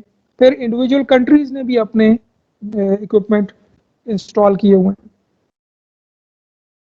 तो मोस्टली ये कॉन्सेंट्रेटेड होते हैं उन एरियाज में जहाँ पे साइज्मिक एक्टिविटी ज़्यादा होती है। तो फॉर एग्जांपल अगर आप देखें वेस्ट कोस्ट US का, यहाँ पे ये कॉन्सेंट्रेटेड है। इसी तरह इस एरिया में फिर बाकी जगहों पर भी आप देख सकते हैं। तो ये इंटरनेशनल नेटवर्क है, किसी एक कंट्री का नहीं है, लेकिन इंडिविजुअल कंट्रीज के नेटवर्क्स भी हैं और वो ज़्यादा डिटेल्ड हैं। एक एक कंट्री में थाउजेंड्स ऑफ स्टेशंस इंस्टॉल्ड हैं। तो आजकल के जो साइज्मोग्राफ्स हैं, जो मैंने जैसे बताया स्टार्ट में कि अब वो डायरेक्टली एक्सेलरेशन रिकॉर्ड करते हैं, आप डिस्प्लेसमेंट नहीं रिकॉर्ड करते। एक्सेलरेशन रिकॉर्डिंग इंस्ट्रूमेंट या स्ट्रॉन्ग मोशन साइज्मोग्राफ्स वो इस तरह के होते हैं, बड़े कॉम्पैक्ट से। ठीक है, और ये जैसे मैंने लास्ट टाइम बताया था कि मोस्टली ये स्लीप मोड में होते हैं और ये ट्रिगर होते हैं एक मिनिमम एक्सेलरेशन की वैल्यू जब आती है, और उसके बाद रिकॉर्डिंग के बाद जब वो वैल्यू दोबारा नीचे चली जाती है, उसके बाद ये दोबारा स्लीप मोड में चले जाते हैं। तो और ये भी आपको आइडिया है कि क्यों हम ऐसा करते हैं कि एक्सेलरेशन डायरेक्टली रिकॉर्ड करते हैं, बिकॉज हमें पता है कि अगर ग्राउंड एक्सेलरेशन अवेलेबल होगी तो हम उसको मैस से मल्टीप्लाई करके, बिल्डिंग के मैस से वो इनर्शियल फोर्सेस निकाल सकते हैं जो स्टैटिकली स्ट्रक्चर पे अप्लाई की जा सकती हैं। ठीक है, सो ग्राउंड शेकिंग का केस और fix ground with applied force का केस बराबर है, ये हम मैथमेटिकली अगले पार्ट में देखेंगे भी। सो अभी हमें यह नहीं पता कि जो इस तरह से फोर्स कैलकुलेट की जाएगी, मास टाइम्स एक्सेलरेशन, वो स्ट्रक्चर पे अप्लाई कैसे की जाएगी, लेकिन ओवरऑल फोर्स वो इसी फार्मूला से कैलकुलेट की जा सकती है। सो ये एक्सेलरेशन आपको रिकॉर्डिंग से मिल जाएगी पास्ट अर्थक्वेक से, लेकिन जाहिर है कि वो कोई भी अर्थक्वेक नहीं होगा, वो एक ऐसा अर्थक्वेक होना चाहिए जो आपके फ्यूचर शेकिंग को रिप्रेजेंट कर सके। ये इस वजह से कि हम फ्यूचर शेकिंग को प्रिडिक्ट नहीं कर सकते, तो हम पास्ट अर्थक्वेक्स को ही फ्यूचर का रिप्रेजेंटेटिव बना के, मॉडिफाई करके यूज करते हैं for the design of new buildings for future. Mass जो है वो स्ट्रक्चरल प्रॉपर्टी है, वो आपको स्ट्रक्चर वाली साइड से मिल जाएगी। और अगर एक्सेलरेशन, ग्राउंड एक्सेलरेशन आपके पास अवेलेबल है, तो आप उसको इंटीग्रेट करके ग्राउंड वेलोसिटी में और एक दफ़ा फिर इंटीग्रेट करके ग्राउंड डिस्प्लेसमेंट में कन्वर्ट कर सकते हैं। ठीक है, सो आप न्यूमेरिकल इंटीग्रेशन अप्लाई कर सकते हैं। अगर आपको अभी मैं एक डेटा दूं टाइम वर्सेस एक्सेलरेशन का, और जो आमतौर पे रिकॉर्डिंग्स होती हैं अर्थक्वेक्स की, इनमें जो डेल्टा टी होता है, यानी इंटरवल हर डेटा पॉइंट का दूसरे से, वो 0.01 सेकेंड होता है या 0.005 सेकेंड, इस रेंज में होता है। तो इसका मतलब है कि अगर 0.01 सेकेंड है आपका टाइम पीरियड, तो 50 सेकेंड का डेल्टा टी अगर 0.01 है, तो 50 सेकेंड का जो अर्थक्वेक है, इसके डेटा पॉइंट्स कितने हो जाएंगे? 5000। ठीक है, तो 5000 पॉइंट्स होंगे, आप उनको टाइम वर्सेस एक्सेलरेशन प्लॉट करें, फिर उनकी न्यूमेरिकल इंटीग्रेशन करें। ठीक है, सो डिफरेंट मेथड्स अवेलेबल हैं, आपको आइडिया होगा न्यूमेरिकल इंटीग्रेशन के। सो पीक ग्राउंड वेलोसिटी भी मालूम की जा सकती है, अगर आपके पास एक्सेलरेशन का रिकॉर्ड है, उससे पीक ग्राउंड एक्सेलरेशन तो आ जाएगी, बट पीक ग्राउंड वेलोसिटी भी इंटीग्रेट करके, और फिर पीक ग्राउंड डिस्प्लेसमेंट भी। ठीक है, सो इसका मतलब है 3 ग्राउंड मोशन पैरामीटर से तो अभी आप वाकिफ हो गए, पीजीए, पीजीवी और PGD, peak ground acceleration, velocity and displacement. तो ये 3 नंबर्स एक आइडिया देते हैं अर्थक्वेक की इंटेंसिटी के बारे में। तो ये इंडेक्स है साइज्मिक लोडिंग का। पीक ग्राउंड एक्सेलरेशन सबसे कॉमनली यूज्ड पैरामीटर है। सो डिफरेंट कंट्रीज के अपने स्टेशन का नेटवर्क भी है, जैसे मैंने ये बताया आपको। तो ये एग्जांपल है ताइवान की, कि इसमें ये जितने डॉट्स हैं ये एक रिकॉर्डिंग स्टेशन को रिप्रेजेंट कर रहा है। कोई भी अर्थक्वेक जब आता है तो ये सारे स्टेशंस जो हैं ये उस अर्थक्वेक की शेकिंग को रिकॉर्ड करते हैं, और उसके ऊपर बेस्ड ऑन सम पैरामीटर जो अभी हम डिस्कस करेंगे आगे, हम बता देते हैं कि ये शेकिंग किस लेवल की थी। तो इंस्ट्रूमेंटल इंटेंसिटी का मतलब है कि एक इंटेंसिटी की वैल्यू, जो अभी हमें नहीं पता कि क्या स्केल्स हैं इनके और कैसे डिफ्रेंशिएट होती हैं, बट हाई नंबर का मतलब हाई इंटेंसिटी, लो का मतलब लो इंटेंसिटी। सो कलर से हर इंस्ट्रूमेंट के ऊपर जो रीडिंग आई हैं उनसे एक इंटेंसिटी निकाली गई। सो आप देख सकते हैं कि ये मेन शॉक है, ये एपिसेंटर है, उसके इर्द गिर्द जितने स्टेशन इंस्टॉल्ड हैं वो हाई इंटेंसिटी शो कर रहे हैं, जितना आप उससे दूर जाएंगे वो लो इंटेंसिटी हो जाएंगे। इस स्पेसिफिक फिगर में जो इंटेंसिटी स्केल यूज किया गया उसे जेएमए या Japan metropolitan administration intensity scale कहते हैं। डिफरेंट कंट्रीज ने अपने इंटेंसिटी स्केल बनाए हुए हैं अर्थक्वेक्स के साइज को बताने के लिए, लेकिन कुछ ऐसे हैं जो इंटरनेशनल हैं। सो अभी हम सिर्फ उन्हीं 2-3 का जिक्र करेंगे जो इंटरनेशनल इंटेंसिटी स्केल्स हैं। एक और एग्जांपल जापान से, और अब इस केस में सिर्फ इंटेंसिटी नहीं बताई गई हर पॉइंट पे जहां जहां पे रिकॉर्ड हुआ है, बल्कि रियल टाइम हिस्ट्री भी दिखाई गई है। सो अगर आपका लेट से एक रियल केस में मैग्नीट्यूड 5 अर्थ को एक योकोहामा में यहाँ पर उसका एपिसेंटर था, तो अब डिफरेंट स्टेशन जो इंस्टॉल्ड हैं डिफरेंट डिस्टेंसेस पे, उन पे जो हिस्ट्री रिकॉर्ड की गई वो एक स्केल पे दिखाई गई है। सो शुरू में अगर आप देखें तो बड़ी हाई फ्रीक्वेंसी वेव्स हैं और ज़्यादा पीक एम्पलीट्यूड रखती हैं। जैसे जैसे आप ऑन एवरेज दूर जा रहे हैं तो उसी तरह से एम्पलीट्यूड भी कम होता जा रहा है, ये देखें आप। ठीक है, peak amplitude for the same earthquake reduce होता जा रहा है। कुछ जगहों पर ऐसा भी है कि वो आल्दो के एपिसेंटर से करीब है एरिया, बट एम्पलीट्यूड लो है। और एक ऐसा रिकॉर्डिंग भी है कि जिसमें वो दूर होने के बावजूद भी एम्पलीट्यूड हाई है, यानी इस ओवरऑल ट्रेंड से डेविएशंस भी मिल जाती हैं। और उनकी रीज़न आप गैस कर सकते हैं क्या होगी? लोकल सॉइल कंडीशन, बिल्कुल, कि जिस सॉइल के ऊपर आपका इक्विपमेंट इंस्टॉल है वो, जैसे मैंने लास्ट टाइम बताया, कि वो भी ग्राउंड शेकिंग को मॉडिफाई कर सकती है। कुछ ऐसी लूज सॉइल्स होती हैं जो बहुत एम्पलीफाई कर सकती हैं, ठीक है, ग्राउंड शेकिंग को। तो आप इस फिगर में वो एबनॉर्मल केसेस भी ढूंढ सकते हैं। फिर ना सिर्फ ये कि एम्पलीट्यूड वेरी कर सकती है सॉइल, फ्रीक्वेंसी कंटेंट भी वेरी कर सकती है। तो अगर आप शुरू में देखें तो मे बी चंद सेकंड के अंदर पूरी अर्थ को एक आ जाती है, लेकिन आप अगर दूर जाते जाएं तो आपको लगेगा कि अर्थ को एक्सपैंड हो गया, फ्रीक्वेंसी कंटेंट, फ्रीक्वेंसी रिड्यूस हो गई या हाई हो गई? रिड्यूस हो जाती है, वक्त के साथ मॉडिफाई हो जाती है, लेकिन ऑन ओवरऑल रिड्यूस हो जाती है जैसे जैसे आप दूर जाते हैं। इसमें लोकल सॉइल का इफेक्ट भी होता है। तो अगर शुरू में आप अगर देखें कि 10 सेकंड्स में पूरा अर्थ को एक आ रहा है, लेकिन अगर आप दूर जाएंगे तो हो सकता है कि वही शेकिंग 20 सेकंड तक चले, बिकॉज उस शेकिंग का फ्रीक्वेंसी कंटेंट चेंज हो गया। तो ना सिर्फ एम्पलीट्यूड बल्कि फ्रीक्वेंसी कंटेंट भी, यानी फ्रीक्वेंसी कंटेंट मैं क्यों कह रहा हूं, बिकॉज ये एक फ्रीक्वेंसी नहीं होगी एक अर्थक्वेक की। अर्थक्वेक हंड्रेड्स ऑफ फ्रीक्वेंसीज का मिक्स होगा। अगर एक simple push and pull shaking ली जाए, साइनोसाइडल शेकिंग जिसको कहते हैं, तो उसकी एक कांस्टेंट फ्रीक्वेंसी होगी। ठीक है, एक फिक्स टाइम होगा जिसमें वो एक चक्कर मुकम्मल करेगी। अर्थक्वेक में ऐसा नहीं है, कोई हाई शेकिंग वेव्स हैं, लो फ्रीक्वेंसी वेव्स हैं, हाई एम्पलीट्यूड है, बिल्कुल रैंडम फिनोमेना है ना। ठीक है, सो उस केस में आप इसको यूं नहीं कह सकते कि इसकी एक फ्रीक्वेंसी है, आपको कहना पड़ेगा इसका एक फ्रीक्वेंसी कांटेंट है, यानी एक पूरी रेंज है फ्रीक्वेंसीज की जो इसमें पार्टिसिपेट कर रही हैं, उनका मिक्स होकर डिफरेंट प्रोपोर्शंस में ये सिग्नल बना है जो रैंडम सिग्नल। ठीक है, तो अर्थक्वेक के केस में फ्रीक्वेंसी कंटेंट बोलेंगे, रियल अर्थक्वेक के केस में। जी,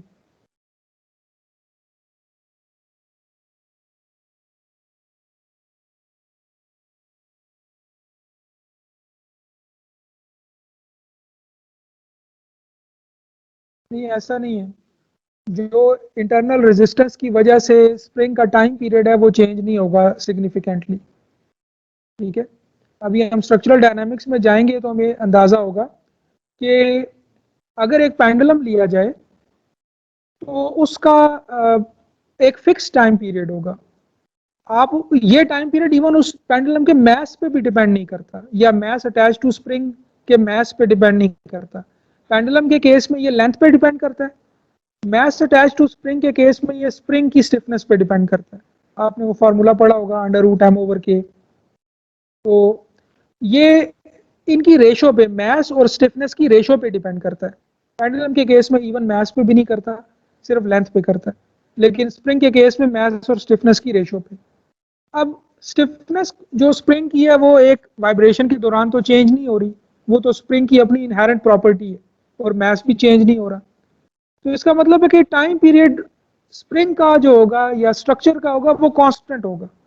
जो आप इफेक्ट बता रहे हैं डैम्पिंग का इफेक्ट, यानी एयर रेजिस्टेंस का, फ्रिक्शन का, वो इतना सिग्निफिकेंट नहीं होगा कि उसके टाइम पीरियड को वेरी करवाए।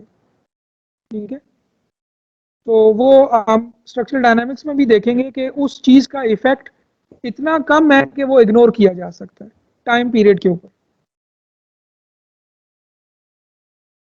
सो साइज ऑफ अर्थक्वेक की बात करेंगे और अब लेटेस्ट डेवलपमेंट पे आते हैं, फिर यहीं पे एंड करेंगे सेशन को।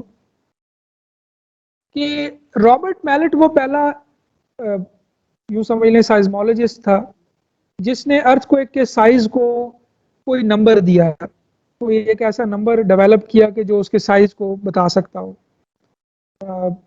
1857 में साउदर्न इटली में अर्थक्वेक आया और उसके बाद इसने सिंपल उस एरिया का सर्वे किया और मेजरमेंट्स ली, डैमेजेस देखे, डैमेजेस को क्लासिफाई किया और फिर उसने टेबुलर फॉर्म में डेटा अरेंज किया और जो डैमेजेस की ऑब्जर्वेशन थी उनको मैप के ऊपर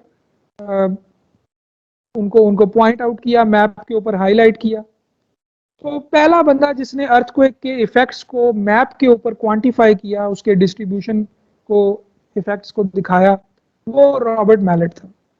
और उसने सिंपल बेसिक ऑब्जर्वेशंस ली, कोई उसके पास एज सच इक्विपमेंट नहीं था। उसने कहा कि मैं हर डैमेज को क्लासिफाई करूंगा और 1 से 4 तक उसने डैमेज के लेवल्स क्वांटिफाई कर लिए, डिफाइन कर लिए कि 1 का मतलब बहुत कम डैमेज और 4 का मतलब एक्सट्रीम कोलैप्स, और बीच में रिलेटिव उसने नंबर 2 और नंबर 3 भी रख लिए। तो हर डैमेज को उसने अर्थक्वेक के बाद ये 4 में से कोई एक नंबर दे दिया बेस्ड ऑन ऑब्जर्वेशन। उस एरिया के मैप के ऊपर जिधर जिधर उसने रीडिंग ली थी वहां वहां उसने वो नंबर लिख दिया कि यहाँ पर ये नंबर है डैमेज का। और फिर उसने कहा कि अगर मैं डैमेज के सेम नंबर्स को मिलाऊं आपस में तो कुछ कंटूर्स की तरह की लाइंस बन जाती हैं, और ये लाइंस जैसे जैसे एक सेंट्रल पॉइंट से दूर होते जाएं तो डैमेज का नंबर कम होता जाता है, और अगर करीब आए किसी एक जगह पर कन्वर्ज होते हैं सारे, सबको 4 मिला होता है या 3 मिला होता है। इस आइडिया पर उसने कहा कि मैं इन लाइंस को जो एक तरह के डैमेज को मिला रही हैं आइसोसाइजमल लाइंस कहूंगा। आइसो का मतलब सेम, साइजमल जहां पर सेम इफेक्ट अर्थक्वेक का फील हुआ। So based on only observation उसने आइसोसाइजमल मैप्स का कॉन्सेप्ट दिया। जैसे ये एक एग्जांपल में यहाँ पर आइसोसाइजमल मैप है नीचे, कि आप देखें कि अब इसमें 1 से 4 तक नहीं है, ये तो किसी और एग्जांपल से लिया गया है। इसमें आई थिंक 1 से लेके 8 तक है या किसी और नंबर तक है। तो अगर आप देखें तो इस रीजन में सारे नंबर 8, 9, 10 इस तरह हैं। दूर होते जाएं 5, 6 होता जाएगा वो लाइंस जो आइसोसाइजमल लाइंस हैं, मजीद दूर होते जाएं 3 या 4 पर पहुंच जाएंगे। हर ब्लैक डॉट इसमें एक ऑब्जर्वेशन का पॉइंट है और फिर इन पॉइंट्स को मिला के उसने आइसोसाइजमल लाइंस बनाई। तो पहला बंदा जिसने एपिसेंटर लोकेट करने का कोई तरीका दिया, क्योंकि जाहिर है एपिसेंटर पे सबसे ज्यादा नंबर होगा और उससे दूर जाएंगे, तो आप आइसोसाइजमल लाइंस बनाएं और आप देखेंगे उनका सेंटर क्या कहाँ बन रहा है, वो एपिसेंटर का कैंडिडेट पॉइंट होगा। ठीक है, तो उसने ये जो 4 नंबर दिए ये इंटेंसिटी के स्केल कहलाता है, इंटेंसिटी का। अभी तक मैग्नीट्यूड का जिक्र नहीं आया, ठीक है, इंटेंसिटी। तो उसने कहा कि ये एक रिलेटिव मेजर है, degree of damage to structures of human origin. यूं डिफाइन करके उसने जो भी डिस्टरबेंसेस सरफेस पे फील हुई, ऑब्जर्वेशंस उसने ली, जो भी डैमेज वो देख सकता था वो उसने इंटेंसिटी का स्केल बना लिया। और फिर इन आइसोसाइजमल लाइंस का पैटर्न स्टडी किया, किस रेट से ये एक नंबर दूसरे में चला जाता है। अगर अभी आप 3 हैं तो कितने फासले से आप 2 पे चले जाएंगे, मजीद कितना दूर होंगे तो 1 पे चले जाएंगे। फिर डिफरेंट अर्थक्वेक्स में ये रेट डिफरेंट देखा गया। लार्ज मैग्नीट्यूड होगा तो जाहिर है ये तेजी से तो उसकी वेव्स इतनी जल्दी डिमिनिश नहीं होंगी, तो डैमेज भी ज्यादा दूर तक देखा जाएगा। सो ये फर्स्ट अटेम्प्ट थी। ये जो एग्जांपल यहाँ इस फिगर में है ये तो 1811 की न्यू मैड्रिड अर्थक्वेक की है, जिसमें एक और स्केल के मुताबिक डैमेज को क्लासिफाई किया गया जिसे एमएमआई स्केल कहते हैं, मॉडिफाइड मर्काली इंटेंसिटी। जी,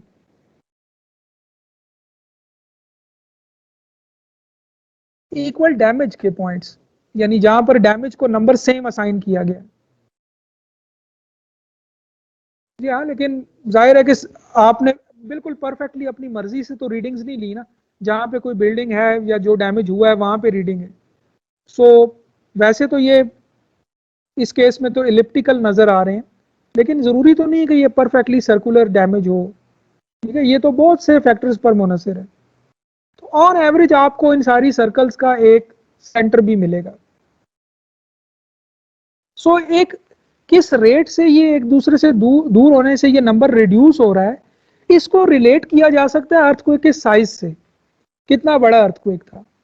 ठीक है, सो ये पहली अटेम्प्ट थी अर्थक्वेक के साइज को क्वांटिफाई करने की।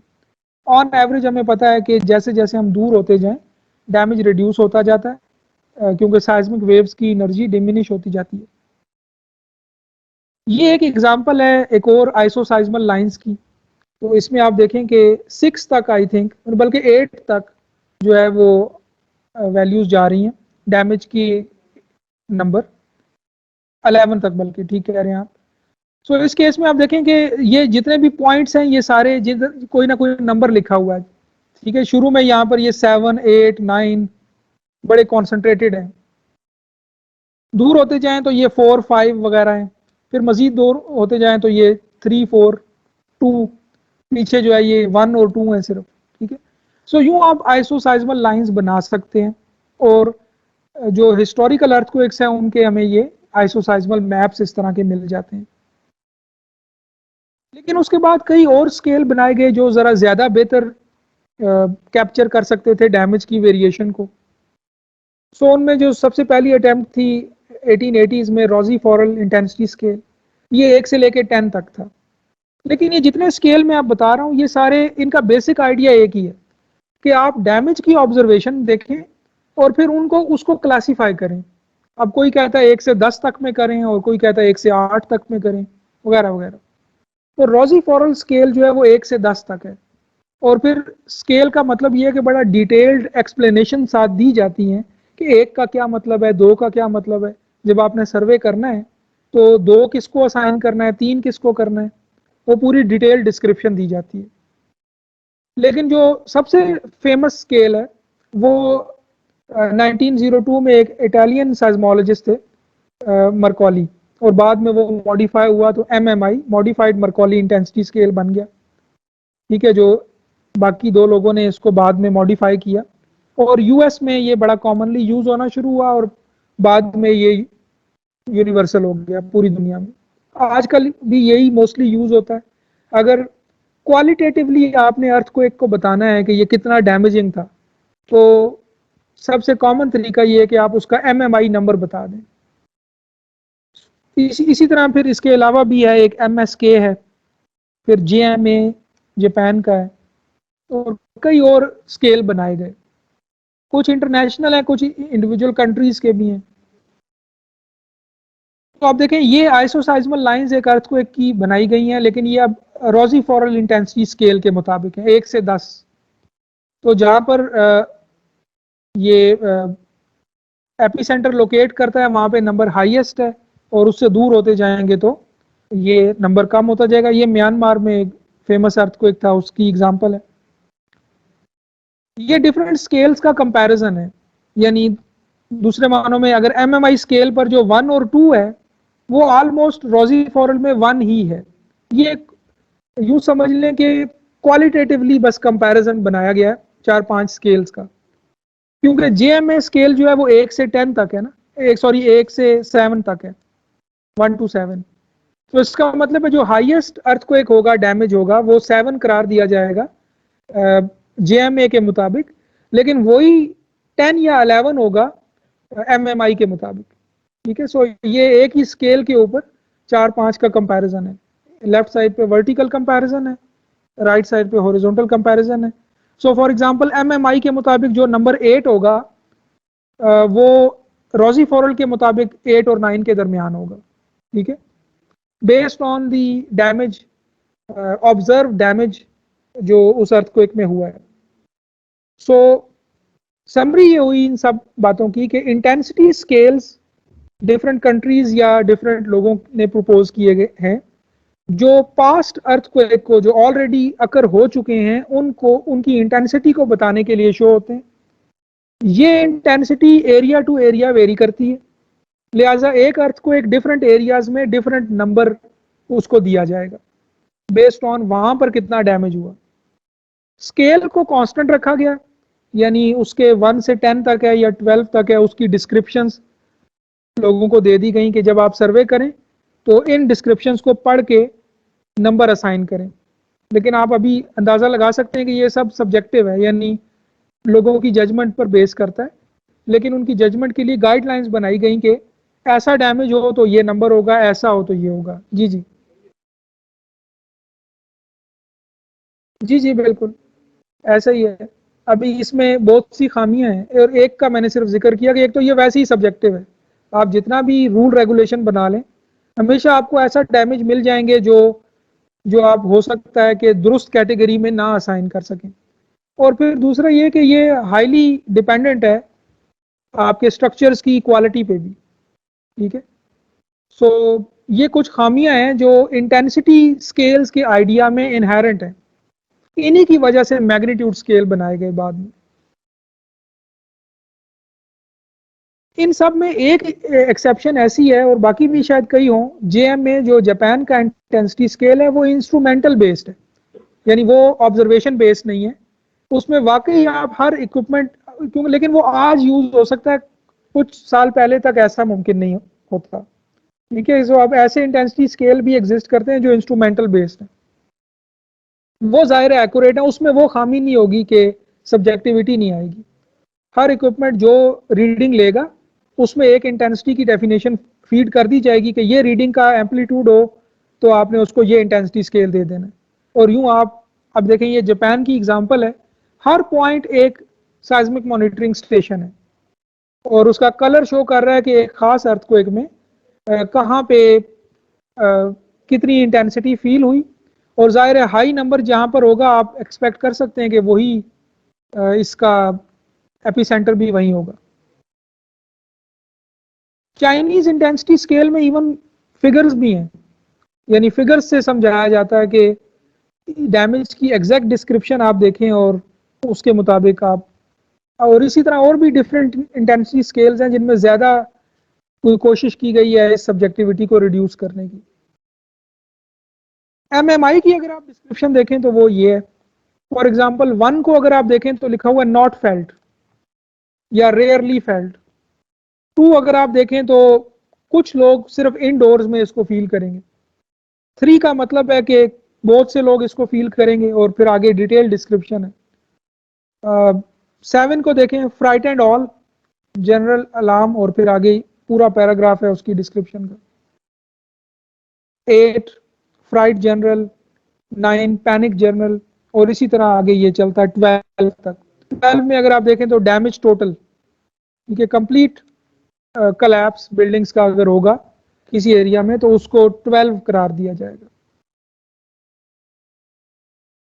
लेकिन जैसे मैंने बताया कि हर पॉइंट पर हर डिस्टेंस के ऊपर ये नंबर डिफरेंट होगा इंटेंसिटी का, और ये डिपेंड करता है बहुत सी ऐसी चीज़ों पे जो एग्जैक्टली क्वांटिफाई नहीं की जा सकती।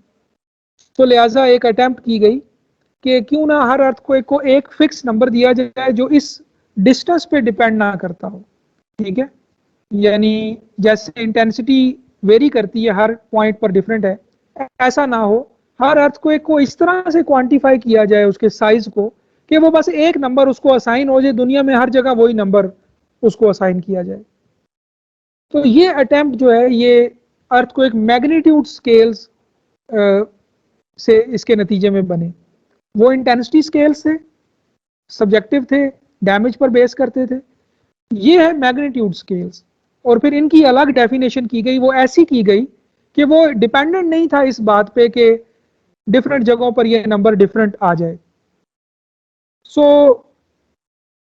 ऐसा स्केल बनाया गया जो ना डेंसिटी ऑफ पॉपुलेशन पे डिपेंडेंट था, क्वालिटी ऑफ कंस्ट्रक्शन पे भी डिपेंडेंट नहीं था जैसे आपने कहा, और डिस्टेंस और बाकी चीज़ों पे भी डिपेंडेंट नहीं था। सबसे पहले एक जापानीज प्रोफेसर कियो वाडाटी जापान में, उन्होंने ये आइडिया पेश किया और बाद में 2-3 साल बाद ही चार्ल्स रिक्टर ने कैलिफोर्निया के लिए ये आइडिया प्रपोज किया। और बाद में कई इन दोनों ने मिल के कई मेजर डेवलपमेंट्स की अर्थक्वेक इंजीनियरिंग में। लेटर इसको रिक्टर स्केल का नाम दिया गया, या लोकल मैग्नीट्यूड स्केल भी इसको कहते हैं। इसको डिफाइन इस तरह किया गया कि अब ये डेफिनेशन आप तवज्जो से जरा सुनिएगा कि लेट से कि आपके किसी भी पॉइंट पे एक अर्थक्वेक आता है और उस एपिसेंटर से 100 किलोमीटर दूर एक खास शॉर्ट पीरियड साइज्मोग्राफ जिसका नाम था वुड एंडरसन साइज्मोग्राफ, वो जाहिर है जिन रिसर्चर्स ने डेवलप किया उनके नाम पे वो साइज्मोग्राफ है। 100 किलोमीटर दूर एपिसेंटर से अगर ये वाला स्पेसिफिक साइज्मोग्राफ इंस्टॉल होगा तो जो रीडिंग आएगी उसका पीक डिस्प्लेसमेंट, जो रिकॉर्डेड रीडिंग का पीक डिस्प्लेसमेंट है, उसको माइक्रोमीटर्स में कन्वर्ट करें और उसका लॉग बेस 10 ले लें। ठीक है, आई रिपीट अगेन कि पीक ग्राउंड डिस्प्लेसमेंट रिकॉर्डेड किसी अर्थक्वेक की, उसको माइक्रोमीटर में अगर उन यूनिट्स में ले जाएं, ठीक है, तो उसका लॉग बेस 10। लेकिन वो रिकॉर्डेड भी किसी भी इक्विपमेंट पे किसी भी फासले पर नहीं, एक फिक्स एपिसेंटर से 100 किलोमीटर और एक खास साइज्मोग्राफ जो वुड एंडरसन शॉर्ट पीरियड साइज्मोग्राफ है। ठीक है, वो उस वक्त का मोस्ट प्रोबेबली शायद कोई लेटेस्ट मॉडल होगा या कॉमनली यूज्ड मॉडल होता होगा, लेकिन ये डिफाइन कर दिया गया कि रिक्टर मैग्नीट्यूड स्केल ये है, लोकल मैग्नीट्यूड स्केल भी जिसे कहते हैं। सो अब इसकी डेफिनेशन लॉगरिथमिक है।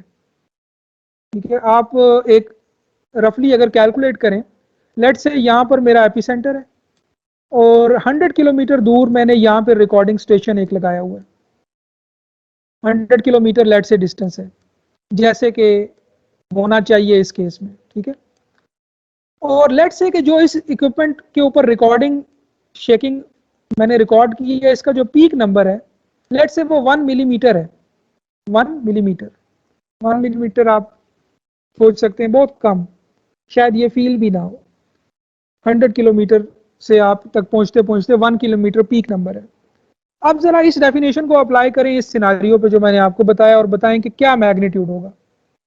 1 मिलीमीटर को हमें क्या करना चाहिए, माइक्रोमीटर में कन्वर्ट करना चाहिए और फिर लॉग इसका बेस 10 वाला ले लेना चाहिए। आंसर बताएं, 1 मिलीमीटर कितने माइक्रोमीटर हो जाएगा? 1 मिलीमीटर को अगर माइक्रोमीटर में कन्वर्ट करें तो 1000 माइक्रोमीटर हो जाएगा ये। बिल्कुल, आप 1000 को आप लॉग ले लें, लॉग बेस 10 तो 3 आएगा। इसका मतलब है कि एक 3 मैग्नीट्यूड अर्थ को एक ऐसा होता है जो 100 किलोमीटर डिस्टेंस पे आपको 1 मिलीमीटर शेकिंग देता है, जो कि शायद फील भी ना हो। ठीक है, सो इसका मतलब आपको सिर्फ एक रिकॉर्डिंग चाहिए, लेकिन वो रिकॉर्डिंग कोई भी ऐसे ही नहीं होनी चाहिए, वो 100 किलोमीटर पे होनी चाहिए और वो जो है वो एक खास इक्विपमेंट से ही इंस्टॉल होनी चाहिए। अच्छा, अब लेट से 10 मिलीमीटर अगर मैं रिकॉर्डिंग फील होती है 1 सेंटीमीटर तो मैग्नीट्यूड 4। ठीक है, वही सारा आप देख लें, 10⁴ हो जाएगा, लॉग बेस 10 लेंगे तो 4 आंसर आ जाएगा। सो इसका मतलब है मैग्नीट्यूड 4 ऐसा है कि जो 100 किलोमीटर पे मुझे 1 सेंटीमीटर पीक शेकिंग देगा। शायद ये फील होगी आपको 1 सेंटीमीटर की शेकिंग, अगर डिपेंड करता है आप किस जगह पे हैं। ठीक है, और इसी तरह आप आगे इसको लेते जाएं, 10 सेंटीमीटर मैग्नीट्यूड 5, 10 सेंटीमीटर तो ठीक ठाक शेकिंग है। ठीक है, 100 सेंटीमीटर का मतलब 1 मीटर, ये कितना हो गया मैग्नीट्यूड। ठीक है, आप इसी तरह करते जाएं। अब बैक कैलकुलेट जरा, मैग्नीट्यूड 8 का कोई बताए कि अगर आप मैग्नीट्यूड 8 कहा जाए आपको तो 100 किलोमीटर पे पीक ग्राउंड डिस्प्लेसमेंट कितनी फील होगी? 10⁸ माइक्रोमीटर, तो ये कितनी बन गई? 100 मीटर। इसका मतलब है 100 मीटर, इससे तो ये आंसर आ गया ना।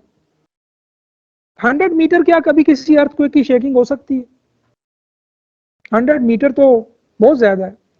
इसका मतलब है कि इस मैग्नीट्यूड स्केल की एक लिमिटेशन है इस डेफिनेशन की, ये लार्ज मैग्नीट्यूड अर्थक्वेक्स को ज्यादा अच्छा कैप्चर नहीं कर सकती ये डेफिनेशन, बिकॉज हमें रियल ऑब्जर्वेशन से पता है कि एक अर्थक्वेक इतना शेकिंग तो हो ही नहीं सकती उसकी जितनी मैग्नीट्यूड 8 की इसमें आ रही है, या 9 की, अब आप खुद सोच लें। ठीक है, इसी तरह 9.5 सबसे ज्यादा अर्थक्वेक।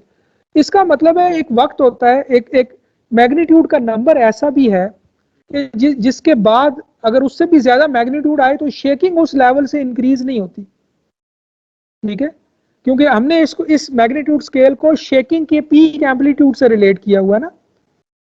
तो और इसमें इजम्पशन क्या है कि जितना बड़ा अर्थक्वेक होगा उतनी बड़ी हाई शेकिंग वो पीक ग्राउंड डिस्प्लेसमेंट की आ जाएगी, लेकिन ऐसा नहीं है। अर्थक्वेक का साइज फिर भी बढ़ता रहता है, लेकिन शेकिंग का नंबर उस रेशो से हमेशा नहीं बढ़ता।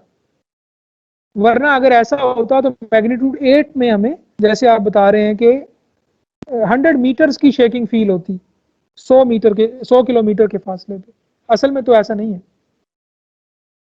सो इसकी लिमिटेशन है, इस डेफिनेशन की लिमिटेशन है, इसकी इनहेरेंट जो इजम्पशन है उसमें ये एक खामी है।